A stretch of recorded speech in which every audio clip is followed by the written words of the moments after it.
বন্ধ কলকারখানা চালু ও নতুন কর্মসংস্থান তৈরিতে ৬০,০০০ কোটি টাকার প্রণোদনার তহবিলে কোনো অনিয়মের সুযোগ নেই। কেউ চাইলেই এই টাকা অন্য হিসাবে স্থানান্তর করতে পারবে না বলে জানিয়েছে বাংলাদেশ ব্যাংক। বিশ্লেষকরা বলছেন, উদ্যোগ ভালো হলেও সঠিক তদারকি নিশ্চিত করা না গেলে প্রণোদনার উদ্দেশ্য ব্যাহত হওয়ার আশঙ্কা রয়েছে। দেশের ইতিহাসে বেসরকারি খাতের বিনিয়োগ এখন তলানিতে। উচ্চ সুদহার, জ্বালানির অনিশ্চয়তায় নতুন শিল্পে আগ্রহ কমেছে উদ্যোক্তাদের।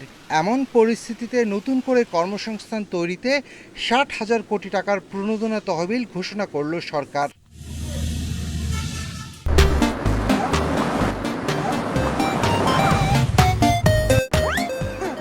বাংলাদেশ ব্যাংক বলছে, প্রণোদনা তহবিল থেকে গড়ে ৭% সুদে ঋণ পাবে বেসরকারি খাত। ব্যবসায়ীদের স্বল্প সুদে ঋণ দিতে ৬% হারে ভর্তুকি দেবে সরকার। প্রণোদনা তহবিল থেকে যেসব গ্রাহক ঋণ পাবেন তাদের আয় জমা হবে এসক্রো হিসাবে। এই হিসাব থেকে ব্যবসা প্রতিষ্ঠান চাইলেই টাকা স্থানান্তর ও খরচ করতে পারবেন না। বাংলাদেশ ব্যাংক বলছে, তহবিলের অর্থ নিয়ে ৯/৬-এর সুযোগ নেই।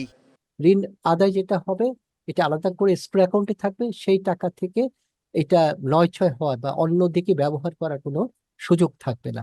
অর্থাৎ এটাকে একটা স্পেশাল ফান্ড হিসেবে ট্রিট করতে হবে এবং স্পেশাল পারপাসে এই টাকাটা ব্যবহার করতে হবে। ব্যবসায়ী ও অর্থনীতিবিদরা বলছেন, প্রণোদনার অর্থ দেওয়ার ক্ষেত্রে বাংলাদেশ ব্যাংকের তথ্য যাচাই বাছাই করতে হবে। সঠিক তদারকি নিশ্চিত করা না গেলে প্রণোদনার উদ্দেশ্য ব্যাহত হওয়ার ঝুঁকি থেকে যাবে বলেও জানান তারা।